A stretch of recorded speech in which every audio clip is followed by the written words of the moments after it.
આવતીકાલથી રાજ્યમાં વરસાદનો નવો રાઉન્ડ શરૂ થશે અને 30 જુલાઈએ દક્ષિણ ગુજરાતમાં ધોધમાર વરસાદના એંધાણ તો 31 જુલાઈએ રાજ્યમાં ફરી ભૂક્કા કાઢશે મેઘરાજા। આગામી 24 થી 48 કલાક ખૂબ મહત્વના છે ગુજરાત માટે, ખાસ કરીને દક્ષિણ ગુજરાત, સૌરાષ્ટ્ર, મધ્ય ગુજરાત, ઉત્તર ગુજરાત અને બીજી ઓગસ્ટ સુધીમાં આ જે વરસાદી સિસ્ટમ છે એ અત્યંત મજબૂત બનશે અને રાજ્યના મોટા ભાગના જિલ્લામાં રેડ એલર્ટ જેવી સ્થિતિ સર્જાશે। તિબેટ ઉપર એક વાદળોનો મોટો ઘેરાવો છે અને પશ્ચિમ બંગાળમાં એક સિસ્ટમ છે। આ બંને જે મોસમી ઘટનાઓ છે એ એકબીજા સાથે ટકરાવા જઈ રહી છે, તો ઘણા બધા વિસ્તાર એવા હશે કે જ્યાં વીજળીના કડાકા ભડાકા સાથે, તેજ પવન સાથે ધોધમાર વરસાદ ને ક્યાંક ક્યાંક મેઘ તાંડવ જેવી સ્થિતિ સર્જાશે।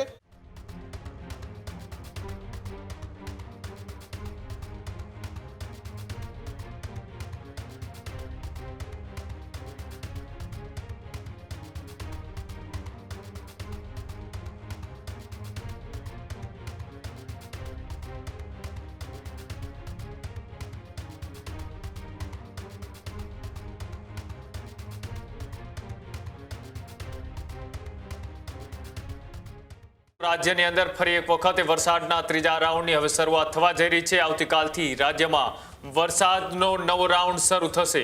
30 જુલાઈથી રાજ્યમાં વધશે વરસાદનું જોર અને 30 જુલાઈએ દક્ષિણ ગુજરાતમાં ધોધમાર વરસાદના એંધાણ તો 31 જુલાઈએ રાજ્યમાં ફરી ભૂક્કા કાઢશે મેઘરાજા।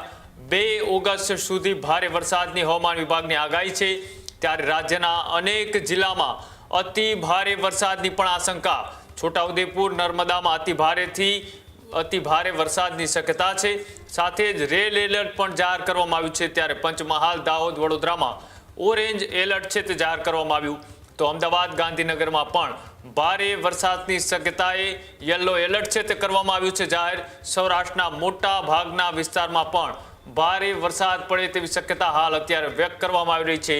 30 જુલાઈથી રાજ્યની અંદર દક્ષિણ ગુજરાતથી લઈને 2 ઓગસ્ટ સુધીમાં પૂરા ગુજરાતની અંદર સાર્વત્રિક વરસાદ વરસે તેવો અત્યારે હાલ હવામાન વિભાગ દ્વારા અનુમાન છે તે કરવામાં આવી રહ્યું છે। જે રીતના બીજા રાઉન્ડની અંદર દક્ષિણ ગુજરાત અને મધ્ય ગુજરાતની અંદર અતિ ભારે વરસાદ છે તે પડ્યો હતો અને ત્યારબાદ હવે 2 ઓગસ્ટ સુધી ભારે વરસાદ છે તે સૌરાષ્ટ્ર અને દક્ષિણ ગુજરાતની અંદર પડે તેવી પણ અત્યારે હાલ શક્યતા વ્યક્ત કરવામાં આવી રહી છે। જે રીતના હવામાન વિભાગ દ્વારા અનુમાન છે તે લગાડવામાં આવી રહ્યું છે। મુફદ્દલ જોડાયેલા છે। મુફદ્દલ, જે રીતના હવામાન વિભાગ દ્વારા ફરી એક વખતે ત્રીજા રાઉન્ડના જે વરસાદ છે તેની આગાહી કરવામાં આવી છે, કેટલાક જિલ્લાઓમાં યલો એલર્ટ તો કેટલાક જિલ્લામાં રેડ એલર્ટ છે તે જાહેર કરવામાં આવ્યું છે।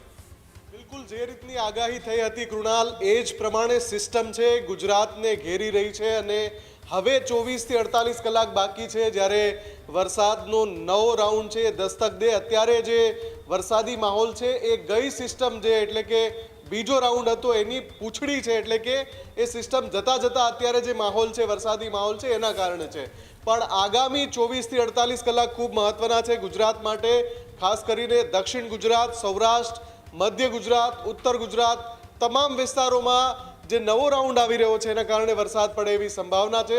મોટા ભાગે 31મી જુલાઈ કે 1લી ઓગસ્ટથી આ રાઉન્ડની શરૂઆત થઈ જાય અને બીજી ઓગસ્ટ સુધીમાં આ જે વરસાદી સિસ્ટમ છે એ અત્યંત મજબૂત બનશે અને રાજ્યના મોટા ભાગના જિલ્લામાં રેડ એલર્ટ જેવી સ્થિતિ સર્જાશે।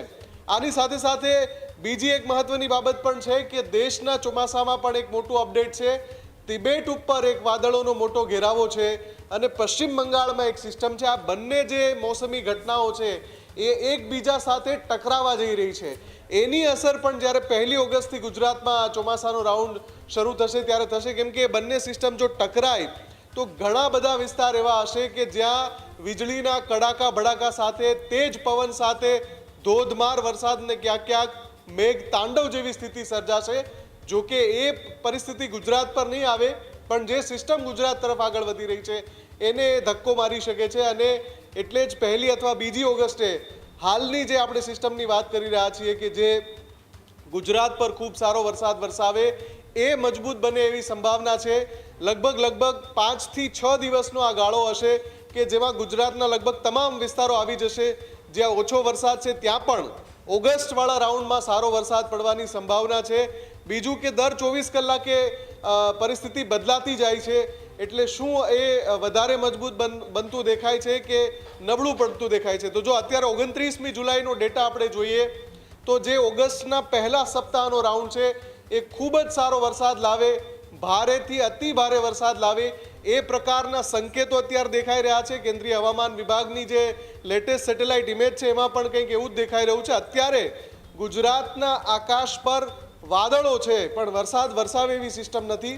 24 થી 48 કલાકમાં એ સિસ્ટમ બનશે. ખેડૂત ભાઈઓ છે ખેતરમાં ડ્રોન ઉડાવતા હોય છે ત્યારે આપણે એક પ્રશ્ન સતાવતો હોય છે કે જે આપણે અત્યાર સુધી જીપીએસ ટેકનોલોજી વાળા ડ્રોન વાપર્યા છે, જેથી કરીને મોબાઈલ ટાવર છે અથવા તો હાઈ ટેન્શન લાઈન પસાર થતી હોય, કોઈ વૃક્ષો હોય, ત્યારે જે જીપીએસ ટેકનોલોજી વાળા ડ્રોન છે એમાં ટકરાય અને ટ્રેસ થાય છે. પણ એગ્રીઓન લાવ્યું છે જીએનએસએસ ટેકનોલોજી ડ્રોન, જેથી કરીને એ ડ્રોન છે એ કોઈ જગ્યાએ ટકરાય નહીં, પોતાની રીતે જ ડિસિઝન લે છે અને મૂવ થઈ જાય છે, જેથી કરીને જીએનએસએસ ટેકનોલોજી ડ્રોન છે એ વાપરવાનો આગ્રહ રાખો.